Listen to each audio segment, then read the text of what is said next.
This channel does not promote any violent, harmful, or illegal activities. All content provided by this channel is meant for an educational purpose only. নমস্কার বন্ধুরা, পুরো বিশ্বের মানচিত্র আর মহাশক্তিদের পুরনো অহংকার এখন নতুন দিল্লির এক বড় সিদ্ধান্তের কারণে পুরোপুরি কেঁপে উঠেছে, যেখানে ভারত, আমেরিকা আর চীনের মতো বড় শক্তিগুলো মুখোমুখি দাঁড়িয়ে আছে।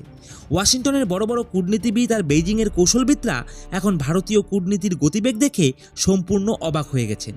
আসলে এমন কি হলো যেই আমেরিকার রীতিমতো ব্রিক্সকে সরাসরি হুমকি দিচ্ছিল, এখন সেই আমেরিকাই হঠাৎ করে পিছু হটতে দেখা যাচ্ছে? কেন চীন থেকে শুরু করে ওয়াশিংটন পর্যন্ত এত উদ্বেগ ছড়িয়ে পড়েছে? আর সবচেয়ে বড় প্রশ্ন হলো, যেদিন ভারত ব্রিক্সের মিটিংয়ে বিশ্বের সামনে তার অবস্থান স্পষ্ট করল, সঙ্গে সঙ্গেই কেন আমেরিকার বিদেশমন্ত্রী মার্কো রুবিওর দিল্লি সফর ঠিক হয়ে গেল? ট্রাম্প প্রশাসন কি বুঝতে পারছে যে এখন ভারতকে জোর করে আর দমন করা সহজ নয়? আমেরিকার কি ভয় শুরু হয়েছে যে যদি ভারত পুরো পাওয়ার দিয়ে ব্রিক্স আর গ্লোবাল সাউথের সঙ্গে দাঁড়ায়, তাহলে ডলারের রাজত্ব থেকে শুরু করে পশ্চিমাদের আধিপত্য সবই সংকটে পড়ে যেতে পারে? কারণ এবার দিল্লি থেকে যেই বার্তাটা গেছে, সেটা ওয়াশিংটনের গলিতে ভয়ঙ্কর ভূমিকম্পের সৃষ্টি করেছে। আসলে দিল্লির মাটিতে ব্রিক্স দেশের পররাষ্ট্র মন্ত্রীরা যে বৈঠক করেছে, সেটা কোনো সাধারণ ঘটনা নয়, বরং এটা এমন এক শক্তিশালী প্ল্যাটফর্ম হয়ে গেছে যেখানে ভারত পুরো বিশ্বকে সোজা ও স্পষ্ট ভাষায় তার ক্ষমতার পরিচয় দিয়েছে। ভারত ইন্টারন্যাশনাল কমিউনিটির সামনে দাঁড়িয়ে নিঃসংকোচে বলে দিয়েছে যে একতরফা নিষেধাজ্ঞা, সুপার পাওয়ারদের হেনস্থা আর পশ্চিমাদের স্বৈরাচারী মনোভাবের দিন এখন কার্যত শেষ। ভারত আন্তর্জাতিক মঞ্চ থেকে স্পষ্টভাবে বলেছে, যারা কোনো দেশের ওপর চাপ তৈরির জন্য আন্তর্জাতিক আইন ও জাতিসংঘের চার্টার লঙ্ঘন করে অর্থনৈতিক নিষেধাজ্ঞাকে হাতিয়ার হিসাবে ব্যবহার করছে, তাদের মনমর্জি এখন পুরো পৃথিবীকে গম্ভীরভাবে বিবেচনা করতে হবে। আর এটা সরাসরি আমেরিকা ও তার পশ্চিমা সহযোগীদের সেই পুরনো নীতির ওপর একটা বড় এবং কঠিন আঘাত ছিল, যার মাধ্যমে তারা বছরের পর বছর বিশ্বের অন্য দেশগুলিকে নিজেদের আঙুলে নাচিয়েছে। ভারতের এই আক্রমণাত্মক ও তেজস্বী মনোভাব দেখে ওয়াশিংটনের ক্ষমতার আসরের মধ্যে নীরবতা নেমে আসে, কারণ তাদের একদমই ধারণা ছিল না যে ভারত এই মিটিংয়ে এত সফটভাবে তাদের দুর্বল স্থানের ওপর হাত দেবে। ভারতের জন্য পশ্চিম এশিয়ায় ক্রমবর্ধমান গুরুত্বপূর্ণ উত্তেজনা কৌশলগতভাবে খুব গুরুত্বপূর্ণ। স্ট্রেইট অফ হরমুজ আর লাল সাগরের সামুদ্রিক বাণিজ্য রুটগুলিতে বেড়ে ওঠা বড় ঝুঁকি নিয়ে এক গুরুতর এবং কঠোর বার্তা দিয়েছে। ভারত স্পষ্ট ভাষায় পৃথিবীকে সতর্ক করেছে যে আন্তর্জাতিক সামুদ্রিক পথগুলোতে যে কোনো ধরনের অস্থিরতা বা বিঘ্ন ঘটলে পুরো বিশ্বের অর্থনীতিকে ধ্বংস এবং গ্লোবাল সাপ্লাই চেইন পুরোপুরি স্তব্ধ হয়ে যাবে। আর এখানেই আসে সবচেয়ে বড় টুইস্ট, এবং যা বুঝতে হবে তা হলো, ভারতের এই শক্তিশালী বিবৃতি এসেছে ঠিক সেই সময় যখন ইরানের পররাষ্ট্রমন্ত্রী সাইদ আব্বাস আরাকচি নিজে দিল্লিতে ছিলেন এবং এই মিটিং চলছিল। এটার মানে স্পষ্ট যে ভারত এক তীর দিয়ে অনেক লক্ষ্য একসাথে মেরে ফেলেছিল। ভারত আমেরিকাকে এটা খুব সরাসরি এবং স্পষ্ট সংকেত দিয়েছিল যে ভারত এখন আর সেই দেশ নয় যা ওয়াশিংটন থেকে পাওয়া নির্দেশনা বা গাইডলাইন অনুযায়ী নিজের বিদেশ নীতি ঠিক করবে। ভারত নিজের সার্বভৌমত্ব এবং জাতীয় স্বার্থের সিদ্ধান্ত নিজেরাই নেয়, সামনে যতই শক্তিশালী দেশ দাঁড়িয়ে থাকুক না কেন। যেই মুহূর্তে দিল্লি থেকে এই কঠোর বার্তা ওয়াশিংটনে পৌঁছালো, ততক্ষণে আমেরিকান প্রশাসনের মধ্যে হইচই পড়ে গেল, আর 2 দিন না পেরোতেই পুরো খেলা বদলে গেল। ভারতে থাকা আমেরিকার রাষ্ট্রদূত সার্জিও গোর হঠাৎ নিজের অফিসিয়াল সোশ্যাল মিডিয়া অ্যাকাউন্ট থেকে এমন এক বড় ঘোষণা দিলেন যা পুরো বিশ্বের কূটনীতি বিশেষজ্ঞদের তাক লাগিয়ে দিল। আমেরিকার রাষ্ট্রদূত অফিসিয়াল বিবৃতিতে লিখলেন যে আমেরিকার দূতাবাসের পুরো টিম 1 সপ্তাহ পর আমেরিকার পররাষ্ট্রমন্ত্রী মার্কো রুবিওকে ভারতে স্বাগত জানানোর জন্য অধীর আগ্রহে অপেক্ষারত। এবার দেখুন এই সময়ের খেলাটা। ইরানের পররাষ্ট্রমন্ত্রীর ভারত সফর আর ব্রিক্সে ভারতের কঠোর অবস্থানের ঠিক পরেই আমেরিকা এমন একটা বড় কূটনৈতিক সিদ্ধান্ত নিল। মার্কো রুবিওর এই ভারত সফর স্পষ্ট করে বলে দিচ্ছে যে মার্কিন যুক্তরাষ্ট্রের তীক্ষ্ণ নজর দিল্লিতে ঘটে চলা প্রতিটি মুহূর্তে ছিল। শেষ পর্যন্ত এমন কি চাপ পড়ল যে আমেরিকার বিদেশমন্ত্রী নিজের সব ব্যস্ততা ছেড়ে এত দ্রুত ভারতে আসার পরিকল্পনা করতে হলো। অবশেষে আমেরিকার এমন কি ভয় কাজ করছে যার কারণে তাকে নিজেই এগিয়ে এসে ভারতের সঙ্গে কথা বলার পথ খুঁজতে হলো। আর এর সরাসরি এবং সঠিক উত্তর হলো, আমেরিকা এখন নিজের চোখের সামনে স্পষ্ট রূপে দেখতে পেয়েছে যে ভারত আর শুধু এশিয়া মহাদেশে সীমাবদ্ধ আর কোনো আঞ্চলিক শক্তি হয়ে রইল না, বরং ব্রিক্স আর গ্লোবাল সাউথের মতো মহাশক্তির সংগঠনের মধ্যে সবচেয়ে বড়, সবচেয়ে শক্তিশালী আর সবচেয়ে সিদ্ধান্তমূলক ভূমিকা পালন করা গ্লোবাল নেতা হয়ে উঠেছে। চীনের মতো চালাক শক্তি সবসময়ই চেয়েছিল ব্রিক্সের এই প্ল্যাটফর্মকে ব্যবহার করে এটাকে পুরোপুরি আমেরিকা বিরোধী আর নিজের প্রভাবের এক ঘাঁটিতে পরিণত করবে, কিন্তু ভারত তার চমৎকার কূটনীতিক কৌশল দিয়ে চীনের এই পূর্ণাঙ্গ পরিকল্পনাকে সম্পূর্ণরূপে ধসিয়ে দিয়েছে।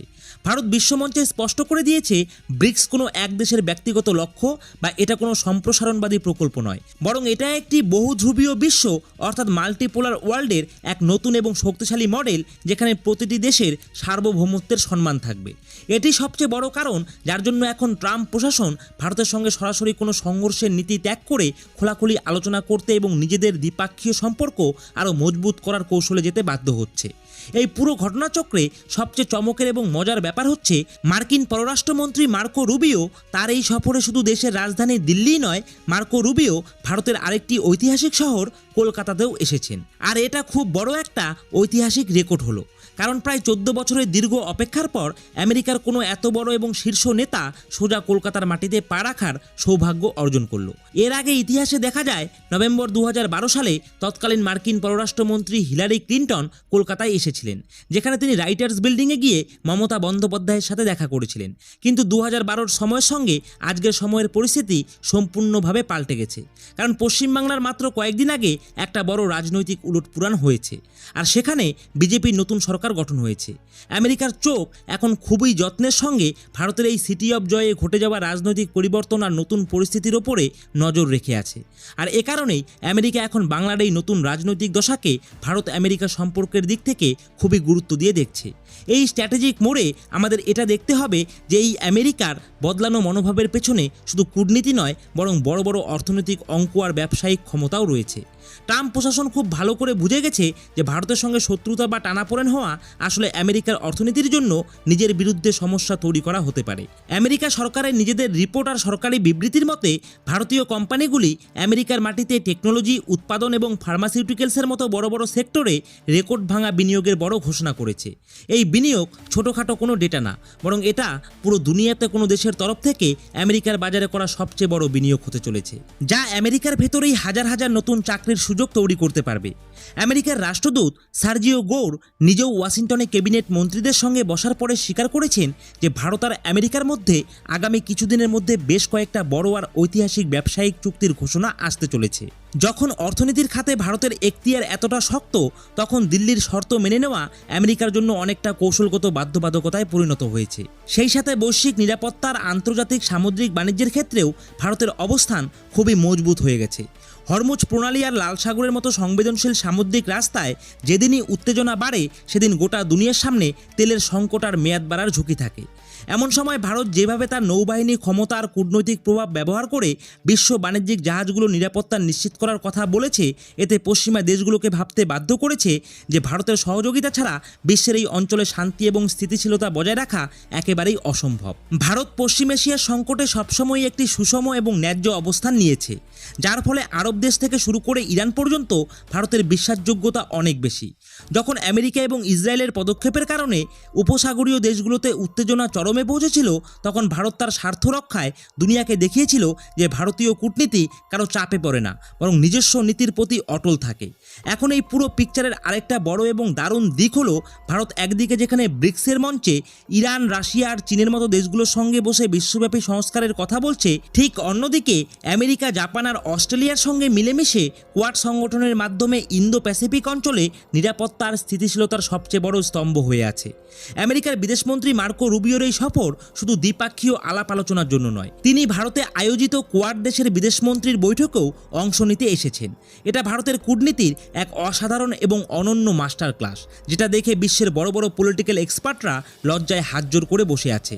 ভারত নিজেকে এমন একটা গ্লোবাল ব্রিজ হিসাবে প্রতিষ্ঠা করে ফেলেছে, যাকে ছাড়া পূর্বের কোনো সংগঠন পূর্ণ হতে পারে না, আর পশ্চিমের কোনো কৌশলও সফল হতে পারে না। আমেরিকা এটা ভালো করে বুঝে গেছে যে যদি তারা ভারতকে দমন করতে বা নিজের ইচ্ছে চাপানোর চেষ্টা করে, তাহলে ভারত সম্পূর্ণ শক্তি নিয়ে গ্লোবাল সাউথের নেতৃত্ব গ্রহণ করবে, আর এতে আমেরিকান ডলারের রাজত্ব চিরদিনের জন্য ঝুঁকিতে পড়ে যাবে। তো বন্ধুরা, আশা করছি আজকের এই ইনফরমেশনটি আপনাদের কাছে ভালো লেগেছে। তো ভিডিওটি ভালো লেগে থাকলে অবশ্যই ভিডিওটিতে একটি লাইক করে দেবেন, আর ভিডিওটিকে শেয়ার করতেও একদম ভুলবেন না। আর আপনারা যদি আমাদের এই চ্যানেলে নতুন হয়ে থাকেন, তাহলে অবশ্যই আপনারা আমাদের এই চ্যানেলটিকে এখনই সাবস্ক্রাইব করে দিয়ে পাশে থাকা বেল আইকনটিকে বাজিয়ে দেবেন। তো আজকের মতো এখানেই শেষ করছি।